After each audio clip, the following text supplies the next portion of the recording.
Alors vous nous parlez d'un rassemblement Saint-André, Front de gauche, c'est-à-dire qu'il n'y a pas uniquement l'extrême gauche, c'est ça?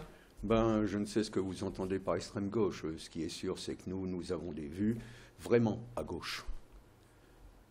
Ce qui n'est pas le cas de toutes les listes se présentant à gauche, avec cette étiquette en tout cas. Si on devait vous présenter rapidement, Patrice Capel.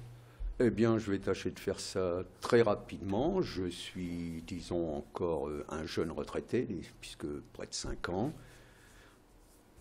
J'ai passé la majeure partie de ma carrière professionnelle sur les chantiers, ce qui m'a amené à travailler pas mal de temps dans plusieurs pays à l'étranger.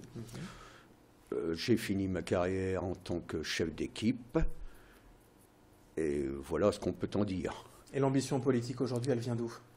Ben, l'ambition politique, d'une part, j'ai une tête de...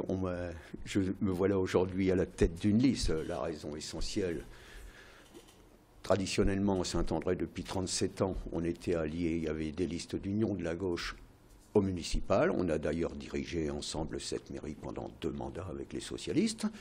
Je rappellerai qu'il y avait 5 élus communistes, dont 2 adjoints. Aujourd'hui, ayant fait part de notre disponibilité à Emmanuel Pic, c'est une fin de non-recevoir qui en est résultée.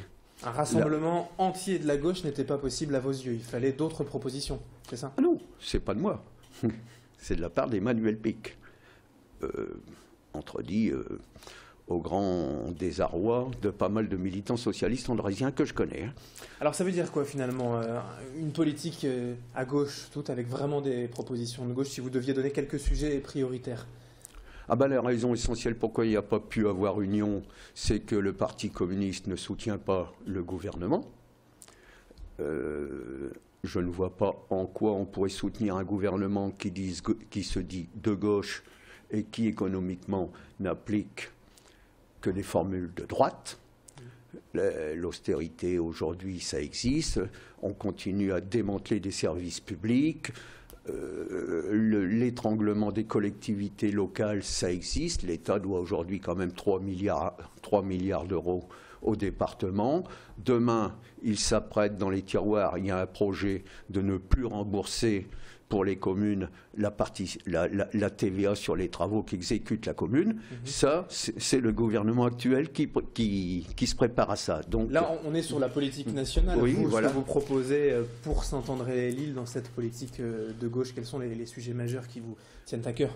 Ah ben, les sujets majeurs, notamment où on achoppe, par exemple, avec Olivier Henno, puisque c'est lui qui dirige la commune depuis 2 mandats, il faut bien le citer, c'est la politique du tout béton. Aujourd'hui, Saint-André est évolue complètement aux promoteurs immobiliers, ce qui n'est pas inacceptable, d'autant quand on voit les réalisations. Il y a un quartier qui est emblématique de cela, c'est Sainte-Hélène. C'est véritablement le tout béton sur béton, avec aucun lieu où les gens peuvent se rencontrer, disserter, se concerter, apprendre à se connaître. Là, même pas une pelouse avec des bancs et quelque chose de façon à ce que les gosses puissent s'égayer. Rien. C'est-à-dire, on fait là des ghettos modernes. Ça, ce n'est pas acceptable. D'autant qu'il n'y a aucun service ni commerce de proximité.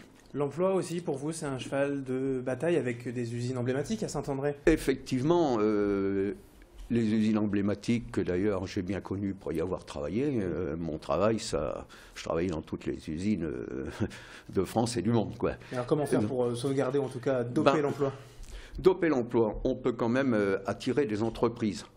Des entreprises pour ce qui reste quand même de terrain, parce qu'aujourd'hui, il n'y a plus beaucoup de terrain sur Saint-André. Donc on peut quand même attirer des entreprises et qui seraient quelque part peut-être susceptibles de procurer des emplois en priorité aux Andrésiens. Parce que le problème du chômage à Saint-André, ça existe. Et pour ce qui est des liens avec les intercommunalités au pluriel, mais forcément LMCU, l'île métropole, là il y a un lien difficile à vos yeux? Il y a un lien difficile dans la mesure où nous, en matière de services, nous préconisons le transport gratuit, les premiers mètres cubes d'eau gratuits. remettre aussi dans le giron public le collectage des ordures ménagères. À partir du moment où on ne paye pas les actionnaires, ça ne peut que coûter moins cher. C'est une réflexion simple, mais qui a tout son sens.